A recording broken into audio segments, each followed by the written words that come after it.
Firestarter, based in 1867 by Maxwell Grantly. When a series of fires broke out around a city, the finger of suspicion pointed to William Marley, the chimney sweep. Was he negligent with his sweeping duties? However, as is common with stories by Maxwell Grantly, all is not as you might expect it to be. Read Firestarter to find out how William solved the riddle of the numerous chimney fires and, by doing so, saved the city's inhabitants from their burning misery. My name is Matthew Lawson, and I work in the local smokehouse, hanging the fish to be treated.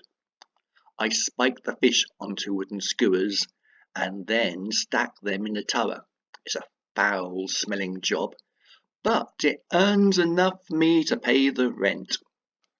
Each day I would attend to my work, spiking the fish and hanging upon racks to be smoked in Mr. MacDonald's smokehouse.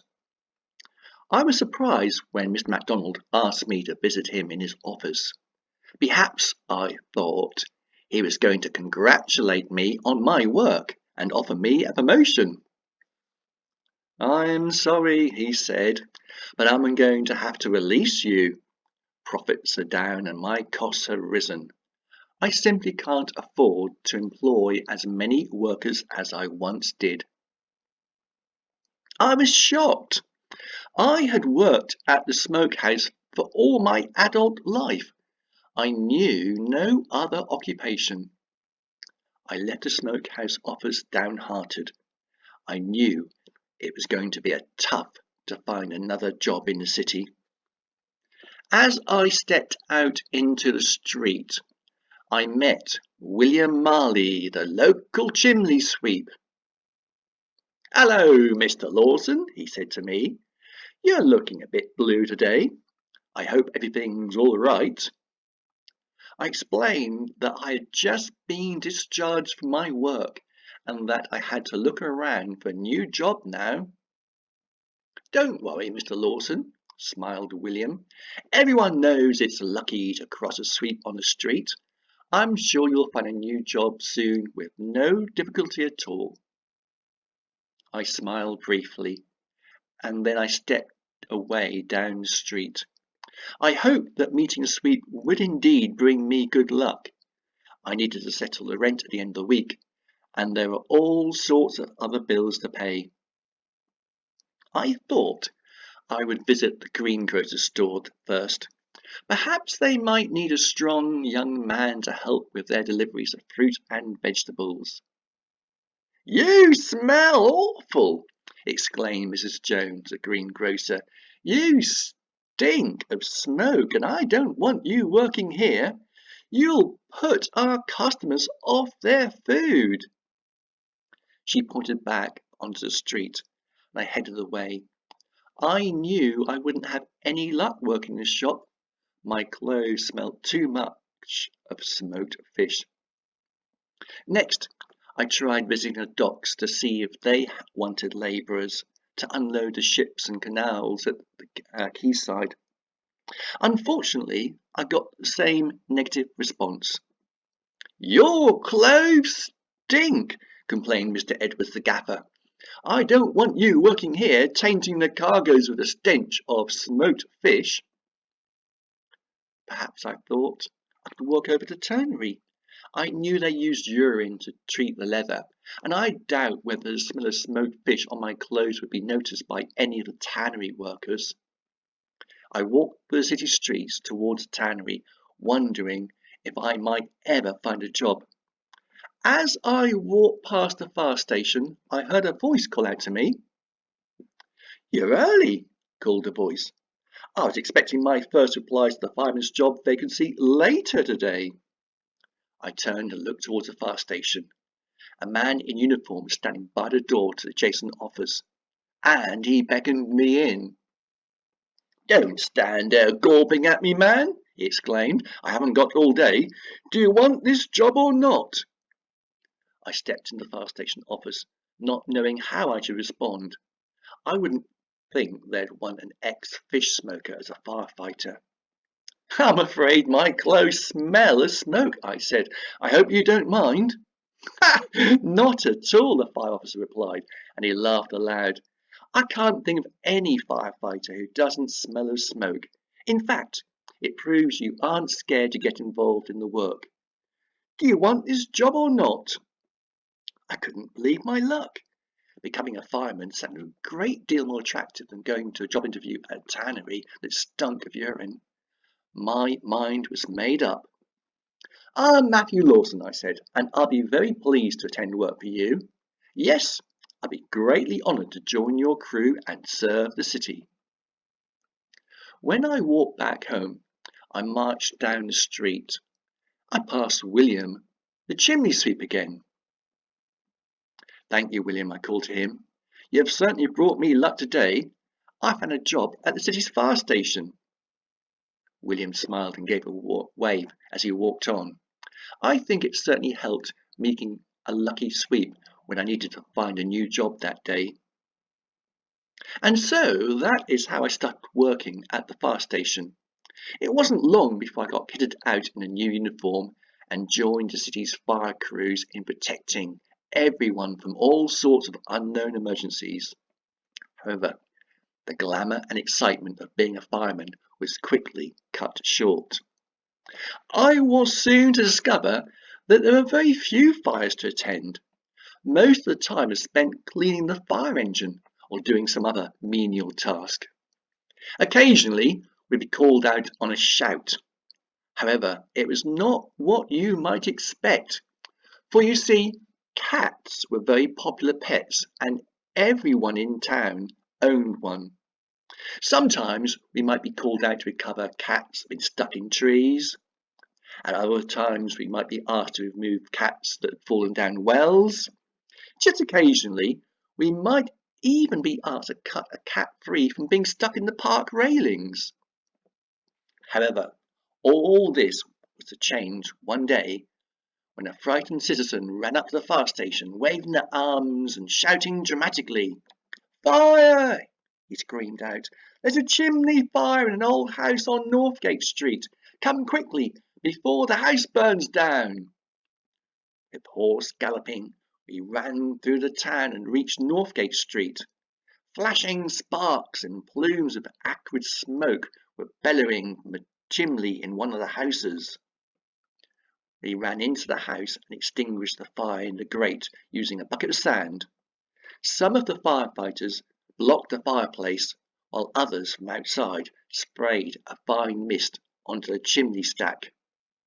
No sooner were we sure that the fire was completely extinguished and the house was safe than we heard a second shout of a man in the adjoining street. Fire! He screamed out. There's a chimney fire in an old house on Eastgate Street.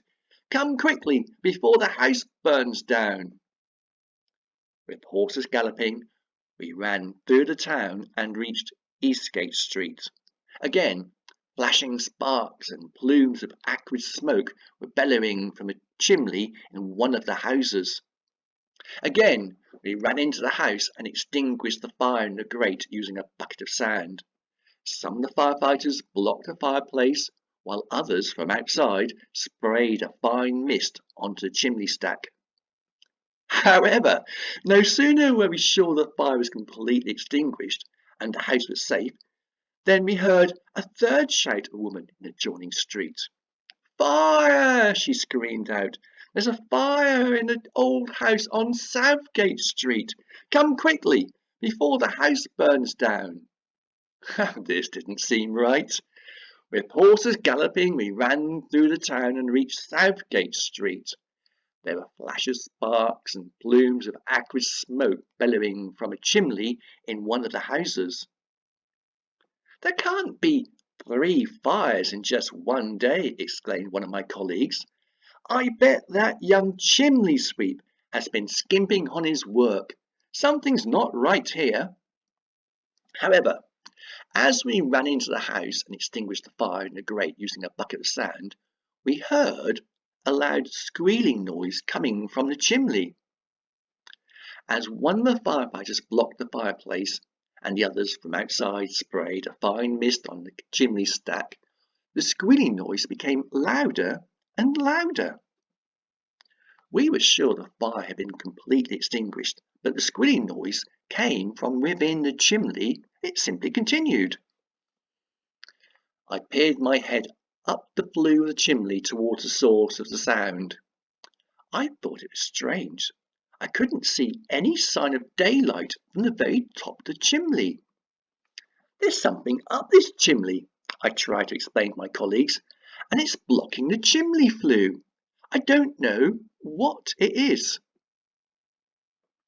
The squealing continued as one of my colleagues peered up the chimney too. By Jove, he exclaimed, there's some creature stuck up the chimney making that squealing noise. How on earth could it survive in that fire? He reached up the chimney, but the animal was too far up to touch. It was well out of his reach. Let's get William Marley, the chimney sweep, I suggested. He's used to climbing chimneys. Perhaps he can help us free the poor thing. One of the firemen dashed off to find William, while the others of us remained in the house pondering as to why there had been so many chimney fires in one day. We chatted wildly as we waited. How did that creature get stuck up there? I bet the chimney sweep hasn't swept these chimneys properly. I bet it's all William Marley's fault. What sort of animal can survive in a chimney fire? When William finally arrived, we were still talking enthusiastically. He overheard us suggesting that chimneys had not been swept thoroughly. I can assure you I've swept these chimneys well just last week, William explained. Let me shimmy up the flue and see what the problem is. William eased himself into the fireplace and began shuffling towards the blockage. All the time the squealing continued. I've reached the blockage, William's voice echoed down the chimney. I can feel the scaly back of some lizard-like animal wedged firmly between the bricks. Bit by bit, William eased and pushed to try to free the animal. The sounds of the squeals became replaced by delicate grunts and groans as the animal was wedged upwards towards the top of the chimney flue. Suddenly, there was a muffled cheer, "Hooray!" from deep within the chimney, and a tiny handful of soot cascaded down the chimney flue and fell onto the hearth below. "It's out!" called William from deep within the chimney. "Whatever it is, it's out. I can see the light of the sky now shining down through the top of the window, through the top of the chimney pots." The chimney sweep shuffled his way down the chimney flue and out into the chamber below. As he stepped out into the room, the smallest smudges of soot fell from his clothes and onto the floor. It was clear the chimney was practically clean. Hardly any soot at all had been dislodged from the brickwork.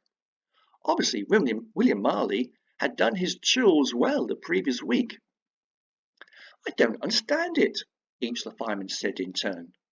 "What caused all these chimney fires? How did that creature survive the inferno so deep within the chimney?" We all stepped out into the street to where the fire engine had been parked at the side of the house. As we did so, something really strange happened, something that took our breath away and left us dumbfounded. High in the sky, a dark shape was circling in flight, and as the chimney sweep stepped out into the road, it flew down and landed at his feet. It was a baby dragon. The dragon playfully nudged his head into William's legs and whistled affectionately as it did so. "Well, I'll be jiggered!" I exclaimed aloud. "Well, strike us pink!" my firefighter colleagues declared. "Mercy upon us!" the householder conclaimed. However, William just looked at the small creature and ran his sooty hands across its scaly head. I think it's kind of cute, he uttered, and I think it likes me too. It must know it was me who eased it from the chimney flue. It was then we all realised what had caused the chimney fires in the town. Dragons love fires, so it had obviously been drawn to the warmth of chimneys, but it had caused the flames to flare up as the chimney had been obstructed. The dragon's obviously very small. We can't just leave it be. Anyway, I added, it would only cause more fires around the town. We were at a loss as to how to proceed. None of us wanted to see the dragon abandoned, and none of us most certainly wanted to spend each day dealing with hundreds of extra chimney fires. We walked back to the fire station, talking as we went. As we passed the docks, Mr. Edwards stepped out from his office and shooed us away. "Don't linger around here, that dragon," he protested angrily. "It might burn my business down." As we passed a greengrocer's store, Mrs. Jones stepped out from her shop and shooed us away. "Don't linger around here, that baby dragon," she protested angrily. "It might burn my business down." However, as we passed the smokehouse, we saw Miss MacDonald outside his premises. He turned to us and smiled broadly. "Can I take your dragon?" he suggested tentatively. "You know I'm in deep financial problems, and this dragon might be the answer to my prayers." As he turned back to the door of the smokehouse, a waft of air blew a cloud of thick smoke into the street, and the air was filled with the delicious aroma of smoke-cured kippers. As quick as a shot, the tiny dragon bolted into the smokehouse and bedded itself down in the smouldering sawdust. A small pair of wisps of smoke erupted from its nostrils and began to hum serenely. "I think my dragon has found himself a fine home," William smiled to us all. "It seems that all our problems are solved." And so, life in the town returned to normal. In as far as you could call a town with a dragon normal. Mr. MacDonald's smokehouse business was rescued. Everyone, it seemed, loved the taste of dragon-cured kippers. I returned to my work as a fireman, saving trapped cats from trees, trapped cats from wells, and trapped cats from park railings. And William Marley returned to his duties cleaning the town's many sooty chimneys. In the evenings, we'd all return to our many different homes, where the rescued cats were happily awaiting our return. All, that is, except for William Marley, for he was the only person in town who did not own a cat. After all, who needs a cat as a pet when you have your own pet dragon, the perfect friend to keep you warm in the cold winter nights?